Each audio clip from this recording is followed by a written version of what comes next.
प्यारे दोस्तों नमस्कार। तो स्वागत करता हूं आप सभी का हमारे इस YouTube channel all in one classes में। तो दोस्तों आज के इस वीडियो में बात करने वाला हूं मैं क्लास 12th का जो भौतिकी शास्त्र का एग्ज़ाम होने वाला है मंथली। आज के दिन मैं आप सभी को बताऊंगा उसका पूरी ऑब्जेक्टिव आप लोग कैसे उसको सॉल्व कीजिएगा। तो चलिए हम वीडियो को शुरू करते हैं। तो दोस्तों यहाँ एक जो आंसर है, एक क्वेश्चन कर रहा है कि आर त्रिज्या और एन फेरो वाली किसी वृत्ताकार कुंडली जिसमें धारा आई प्रवाहित हो रही हो उसके केंद्र में चुंबकीय क्षेत्र क्या होगा। तो वो जो होगा एन और आर के होगा। क्या होगा? इसका राइट आंसर बी हो जाएगा। चलिए यहाँ पे अगला क्वेश्चन कह रहा है कि एक 5T वाला चुंबकीय क्षेत्र बराबर होता है। तो ये किसके बराबर होता है? तो इसका right answer option number A हो जाएगा, वो 5 वेबर मीटर स्क्वायर के। फिर कहता है 3 नंबर क्वेश्चन, आर त्रिज्या के वृत्तीय पथ पर एक समान चाल भी से घूमते हुए इलेक्ट्रॉन एक चुंबकीय द्विध्रुव आघूर्ण बराबर होगा। इसका चुंबकीय द्विध्रुव आघूर्ण बताना है। तो इसका जो राइट आंसर हो जाएगा ऑप्शन नंबर ए सही हो जाएगा, EV/2 हो जाएगा। तो चलिए 5 नंबर का हम लोग आंसर बता देते हैं। तो 5 नंबर कह रहा है कि किसी लंबे सीधे धारावाही चालक से प्रवाहित विद्युत धारा क्या होगी यदि तार से 10 सेंटीमीटर दूरी पर उत्पन्न चुंबकीय क्षेत्र 2 एमटी हो। तो इसका जो राइट आंसर हो जाएगा 5 का ऑप्शन नंबर बी हो जाएगा, यानी कि 1000 यूनिट हो जाएगा। चलिए अगला क्वेश्चन को देखते हैं।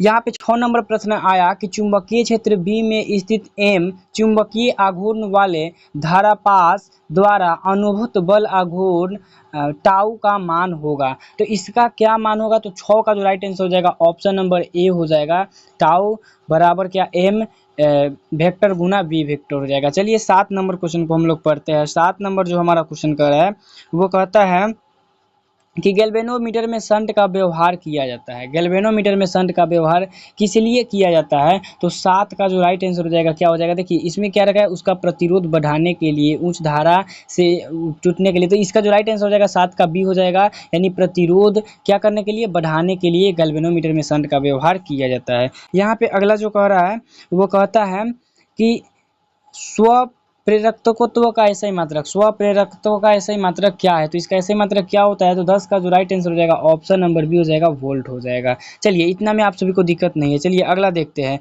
अगला जो कहता है वो कह रहा है 10 नंबर हमारा क्वेश्चन 11 नंबर क्वेश्चन कर रहा है कि धातु के बने किसी गोलक को चुंबकीय क्षेत्र में दोलन पर उसकी दोलनी गति होगी। तो उसकी दोलनी गति क्या होगी? 11 का right answer option number B हो जाएगा। चलिए अगला नंबर हम क्वेश्चन को देखते हैं। 12 नंबर क्वेश्चन का डायनेमो के कार्य का सिद्धांत आधारित है। डायनेमो जो है वो किस कार्य के सिद्धांत पर आधारित है? तो 12 का राइट आंसर भी हो जाएगा ऑप्शन नंबर बी, विद्युत चुंबकीय प्रेरण पर। चलिए अगला जो क्वेश्चन कर रहा है, चलिए 14 नंबर क्वेश्चन कर रहा है कि एक चुंबक एक बंद चालक के निकट स्थित है, चालक में धारा उत्पन्न की जा सकती है यदि। तो 14 नंबर का आंसर क्या होगा? तो 14 नंबर को छोड़ देना है, 15 नंबर पे देखना है। 15 नंबर कह रहा है बी नंबर की किसी धारावाही प्रेरित से संबंध चुंबकीय ऊर्जा यू तथा प्रवाही धारा आई के बीच संबंध है। तो इसमें संबंध बताना है, तो 15 का right answer option number B हो जाएगा। चलिए अगला हम लोग देखते हैं। चलिए यहाँ पे 16 नंबर क्वेश्चन आ गया। 16 नंबर क्वेश्चन कहता है प्रतिवर्ती धारा के मूल साध्य वर्ग मान और इसके शिखर का मान अनुपात क्या होता है? तो 16 का जो राइट आंसर हो जाएगा ऑप्शन नंबर ए हो जाएगा, ध्यान से रखिएगा, √2 होता है। फिर देखिए 17 नंबर क्वेश्चन कह रहा है कि आभासी धारा बराबर होती है। आभासी धारा बराबर क्या होती है? तो 17 का right answer option number C हो जाएगा, शिखर धारा बटा का √2 होता है। चलिए 19 नंबर क्वेश्चन अब लोग देखते हैं।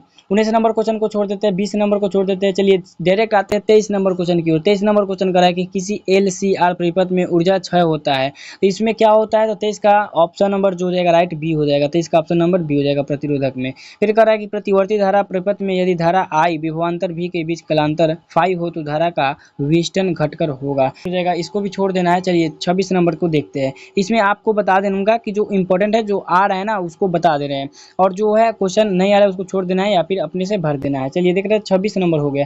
26 नंबर क्वेश्चन कह रहा है कि निम्नलिखित में कौन सबसे अधिक आवृत्ति की विद्युत चुंबकीय तरंगे है? तो 26 का जो राइट आंसर हो जाएगा ऑप्शन नंबर ए हो जाएगा, गामा किरणें। चलिए 27 का क्या हो जाएगा? 27 का सी हो जाएगा। चलिए अगला क्वेश्चन को देखते हैं। चलिए 28 नंबर क्वेश्चन कर रहा है विद्युत चुंबकीय तरंग के संचरण की दिशा होती है, तो इसका जो राइट आंसर हो जाएगा ऑप्शन नंबर क्या हो जाएगा, तो 28 का जो ऑप्शन नंबर डी हो जाएगा, यानी वेक्टर ए गुना वेक्टर बी के समांतर होते हैं। 30 नंबर जो क्वेश्चन कर रहा है सी हो जाएगा 30 का आंसर, इसकी तीव्रता पर, यानी द्रव्यमान माध्यम में विद्युत चुंबकीय तरंग की चाल निर्भर करती है इसकी तीव्रता पर। चलिए मैं उम्मीद करता हूँ कि आप सभी को सब समझ में आ गया होगा, और ये जो आपको दिख रहा है वो आपका क्या है, सब्जेक्टिव है, तो सब्जेक्टिव में आप लोग जो जो करिएगा वो हो जाएगा। चलिए मैं फास्ट पार्ट से जिसका आंसर मिला है मैं उसका आंसर आप सभी को बता दिया हूँ, और आप सभी जो है मैं उम्मीद करता हूँ कि आप सब बहुत ही अच्छे ढंग से आप लोग क्या करेंगे, एग्जाम को बहुत अच्छे से क्लियर करेंगे। मिलेंगे अगले वीडियो में, तब तक के लिए जय हिंद जय भारत।